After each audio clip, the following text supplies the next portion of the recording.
Hello guys, എല്ലാവർക്കും പുതിയൊരു വീഡിയോയിലേക്ക് സ്വാഗതം. ഇന്നത്തെ വീഡിയോയിൽ വീണ്ടും നമ്മൾ ഡോഗ്സ് കോയിൻ എയർ ഡ്രോപ്പിനെ കുറിച്ചാണ് സംസാരിക്കാനായിട്ട് പോകുന്നത്. നമ്മുടെ ചാനൽ ഫോളോ ചെയ്ത എല്ലാ സ്റ്റെപ്പുകളും കൃത്യമായിട്ട് ചെയ്തിട്ടുണ്ടെങ്കിൽ നിങ്ങൾക്ക് അത്യാവശ്യം നല്ലൊരു amount dogs token air drop ആയിട്ട് കിട്ടിയിട്ടുണ്ടാവും. അപ്പം നിങ്ങളുടെ എക്സ്ചേഞ്ചിലേക്ക് അല്ലെങ്കിൽ വാലറ്റിലേക്ക് ഉടനെ തന്നെ നിങ്ങളുടെ ടോക്കൺസും കാര്യങ്ങളൊക്കെ നിങ്ങൾക്ക് എത്തുന്നതായിരിക്കും.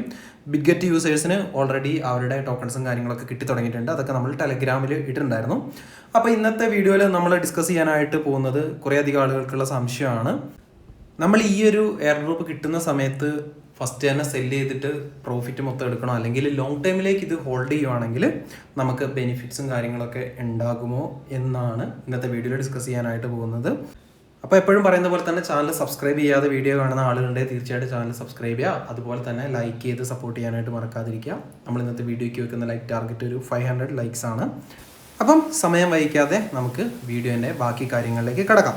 അപ്പം നമ്മൾ ആദ്യം തന്നെ ഈ ഒരു ഡോഗ്സ് എന്ന് പറഞ്ഞിട്ടുള്ള ഒരു പ്രൊജക്റ്റിനെ കമ്പയർ ചെയ്യാനായിട്ട് പോകുന്നത് ഇതിന് മുന്നേ ലിസ്റ്റായിട്ടുള്ള ഏകദേശം സെയിം രീതിയിൽ തന്നെ എയർ ഡ്രോപ്പ് വന്നിട്ടുള്ള നോട്ട് കോയിൻ വെച്ചിട്ടാണ്. അപ്പം നോട്ട് കോയിൻ ലിസ്റ്റിംഗ് ഡേ തൊട്ട് ഇന്ന് വരെ എന്താണ് സംഭവിച്ചിട്ടുള്ളത് എന്ന് നമുക്ക് ഒന്ന് നോക്കാം. അപ്പം നിങ്ങളിവിടെ കാണുന്നതെന്ന് പറഞ്ഞിട്ടുണ്ടെങ്കിൽ നോട്ട് കോയിൻ്റെ 1 ഡേ ചാർട്ടാണ്. അതായത് ലിസ്റ്റ് ചെയ്ത മുതലുള്ള ഒരു ഡെയിലി ചാർട്ടാണ് നമുക്കിവിടെ കാണാനായിട്ട് പറ്റുന്നത്. അപ്പോൾ അതിൽ നമ്മൾ ഫസ്റ്റ് ലിസ്റ്റിംഗ് ഡേയിൽ തന്നെ നോക്കുവാണെങ്കിൽ അത്യാവശ്യം വളരെ നല്ലൊരു പ്രൈസിലാണ് നോട്ട് കോയിൻ ലിസ്റ്റ് ഉണ്ടായിരുന്നത്. ഒരു $0.008 അഥവാ നമ്മൾ അപ്രോക്സിമേറ്റ്ലി ഒരു 800 മില്യൺ മാർക്കറ്റ് ക്യാപ്പിൽ ഈ ഒരു നോട്ട് കോയിൻ്റെ പ്രൈസ് കുറേയധികം സമയത്ത് നിന്നിരുന്നു. എനിക്ക് ലിസ്റ്റിംഗ് ഓർമ്മയുണ്ടായിരുന്നു. അപ്പം പെട്ടെന്ന് വിഡ്രോലും കാര്യങ്ങളൊക്കെ ചെയ്ത ആളുകൾക്ക് ഈസി ആയിട്ട് ഈ ഒരു പ്രൈസിൽ സെല് ചെയ്യാനായിട്ട് പറ്റിയിട്ടുണ്ടായിരുന്നു. പക്ഷേ പിന്നീടുള്ള ദിവസങ്ങളിൽ കണ്ടിന്യൂസ് ആയിട്ട് നോട്ട് കോയിൻ്റെ പ്രൈസ് താഴത്തേക്ക് വരുന്നതാണ് നമ്മൾ കാണാനായിട്ട് പറ്റിയിട്ടുണ്ടായിരുന്നത്. പിന്നെ നോക്കുകയാണെങ്കിൽ ഏകദേശം ഒരാഴ്ചയോളം പ്രൈസ് താഴത്തേക്ക് വന്നിട്ട് ഏകദേശം ഒരു 0.003 എത്തിയിട്ടുണ്ടായിരുന്നു. പക്ഷെ പിന്നീട് അങ്ങോട്ട് ഇതിൻ്റെ പ്രൈസ് മാരകമായിട്ട് പമ്പിങ് നടക്കുന്നതാണ് കണ്ടത്.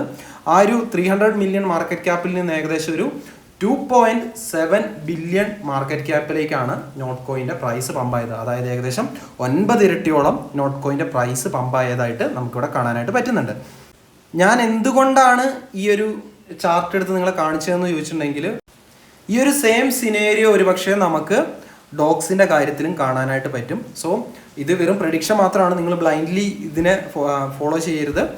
അതുപോലെ തന്നെ തീർച്ചയായിട്ടും നിങ്ങൾക്ക് ആ ഒരു ലിസ്റ്റിംഗ് ടൈമിൽ ഒരു 1 ബില്യൺ അല്ലെങ്കിൽ 1.5 ബില്യൺ ഒക്കെ മാർക്കറ്റ് ക്യാപ്പ് വരുവാണെങ്കിൽ തീർച്ചയായിട്ടും നല്ലൊരു റിട്ടേൺ കിട്ടാനുള്ള സാധ്യതയുണ്ട്. അപ്പം സെല് ചെയ്തിട്ട് പിന്നീട് വേണമെങ്കിൽ നിങ്ങൾക്ക് ആ ഒരു ഡൗൺ വരുന്ന സമയത്ത് വാങ്ങിക്കാനായിട്ട് പറ്റുന്നതായിരിക്കും. പക്ഷേ ഇങ്ങനെ ഈ ഒരു കാര്യം പ്രാക്ടിക്കലായിട്ട് ചെയ്യുക എന്ന് പറയുന്നത് കുറച്ച് ഡിഫിക്കൽട്ടാണ്.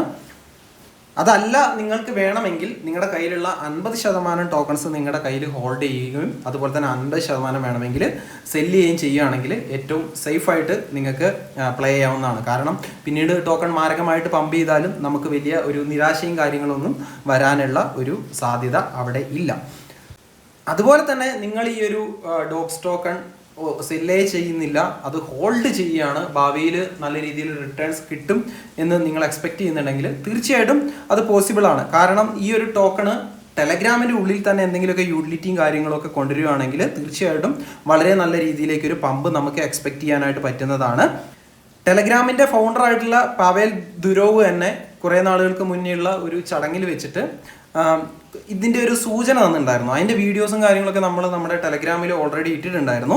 അതിൻ്റെ ആ ഒരു വീഡിയോയുടെ കുറച്ച് ഭാഗം ഞാൻ നിങ്ങൾക്ക് ഇവിടെ കാണിച്ചു തരാം. That's why the next step that we are going to undertake is tokenizing Telegram stickers.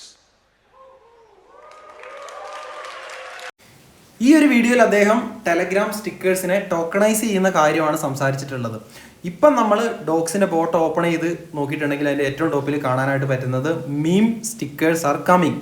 ഇത് ഒരു പക്ഷേ സൂചിപ്പിക്കുന്നത് ഈ ഒരു ഡോഗ്സിന് ഈ ടെലഗ്രാമിൻ്റെ ഉള്ളിൽ തന്നെ ഒരു യൂട്ടിലിറ്റി വരാനുള്ള പോസിബിലിറ്റി ഉണ്ട് എന്നാണ്. ഇത് ഞാനിവിടെ പറയുന്നത് എൻ്റെ സ്പെക്കുലേഷൻ വെച്ച് മാത്രമാണ്. ഞാൻ പറയുന്നത് കേട്ട് മാത്രം ലോങ് ടൈമിലേക്ക് ഹോൾഡ് ചെയ്യാനായിട്ട് നിൽക്കരുത് എന്നാണ് എനിക്ക് പറയാനായിട്ടുള്ളത്. അപ്പം തീർച്ചയായിട്ടും നിങ്ങൾ ഇതിൽ ഞാൻ പറഞ്ഞിട്ടുള്ള കാര്യങ്ങളൊക്കെ കൺസിഡർ ചെയ്യാം. ഇനി പേഴ്സണലി എൻ്റെ കാര്യം ചോദിക്കുകയാണെങ്കിൽ ഞാൻ ഈ ഒരു ടോക്കൺ ഒരു 2 ബില്യൺ മാർക്കറ്റ് ക്യാപ്പിലേക്കൊക്കെ എത്തുവാണെങ്കിൽ എൻ്റെ കയ്യിലുള്ള 50% ഞാൻ സെല് ചെയ്യും. ബാക്കി 50% നെക്സ്റ്റ് ബുൾ റണ്ണിലേക്ക് ഹോൾഡ് ചെയ്യാൻ വേണ്ടിയിട്ടാണ് ഞാൻ തീരുമാനിച്ചിരിക്കുന്നത്. നിങ്ങൾ തീർച്ചയായിട്ടും എന്നെ ബ്ലൈൻഡായിട്ട് ഫോളോ ചെയ്യണമെന്ന് യാതൊരു നിർബന്ധവും കാര്യങ്ങളൊന്നുമില്ല. സോ ഞാൻ ഇന്ന് നിങ്ങൾക്ക് എക്സ്പ്ലെയിൻ ചെയ്ത് തരാനായിട്ട് ഉദ്ദേശിച്ചതെന്ന് പറഞ്ഞിട്ടുണ്ടെങ്കിൽ നോട്ട് കോയിനായിട്ടുള്ളൊരു കമ്പാരിസൺ, അതുപോലെ തന്നെ ഭാവിയിൽ ഈ ഒരു ടോക്കണ് ടെലഗ്രാമിൻ്റെ ഉള്ളിൽ എന്തെങ്കിലും യൂട്ടിലിറ്റി വരാനുള്ള പോസിബിലിറ്റി ഉണ്ടോ എന്നൊക്കെയാണ്. തീർച്ചയായിട്ടും ഈ ഒരു മീം കോയിന് മറ്റൊരു പ്രത്യേകതയും കൂടിയുണ്ട്. കാരണം കുറേ അധികം ഹോൾഡേഴ്സ് ഉണ്ട്. 42 മില്യൺ ഹോൾഡേഴ്സിലേക്ക് അത്യാവശ്യം നല്ല രീതിയിൽ ഈക്വലി ഡിസ്ട്രിബ്യൂട്ടഡ് ആയിട്ടുള്ള ഒരു പ്രൊജക്റ്റാണ്. അങ്ങനെ ഒരു പ്രൊജക്റ്റ് കുറേ അധികം ആളുകളിലേക്ക് ഡിസ്ട്രിബ്യൂട്ട് ചെയ്യപ്പെടുക എന്ന് പറയുന്നത് തന്നെ അത്യാവശ്യം നല്ലൊരു കാര്യമാണ്. കാരണം കുറേ അധികം ഹോൾഡേഴ്സ് ഉണ്ടാവുകയാണെങ്കിൽ അതിൻ്റെ ഒരു ഡിമാൻഡ് മാർക്കറ്റിൽ കൂടാനുള്ള പോസിബിലിറ്റിയും ഞാൻ കാണുന്നുണ്ട്. അപ്പോൾ ഗൈസ്, നിങ്ങളുടെ ഡോഗ്സ് എയർ ഡ്രോപ്പ് അലൊക്കേഷൻ നിങ്ങൾ എന്താണ് ചെയ്യാനായിട്ട് പോകുന്നതെന്ന് തീർച്ചയായിട്ടും കമൻറ്റ് ചെയ്ത് അറിയിക്കുക. അപ്പോൾ നമ്മുടെ ഇന്നത്തെ ഒരു കുഞ്ഞു വീഡിയോയിൽ ഇത്തരം കാര്യങ്ങളൊക്കെയാണ് പറയാനായിട്ടുള്ളത്. വീഡിയോ എല്ലാവർക്കും ഇഷ്ടപ്പെട്ടു എന്ന് കരുതുന്നു. വീഡിയോനെ കുറിച്ചുള്ള നിങ്ങളുടെ വലിയ അഭിപ്രായങ്ങളൊക്കെ തീർച്ചയായിട്ടും കമൻറ്റ് ചെയ്ത് അറിയിക്കുക. മറ്റൊരു അടിപൊളി വീഡിയോ ആയിട്ട് നമുക്ക് വീണ്ടും കാണാം. അതുവരേക്കും ബൈ.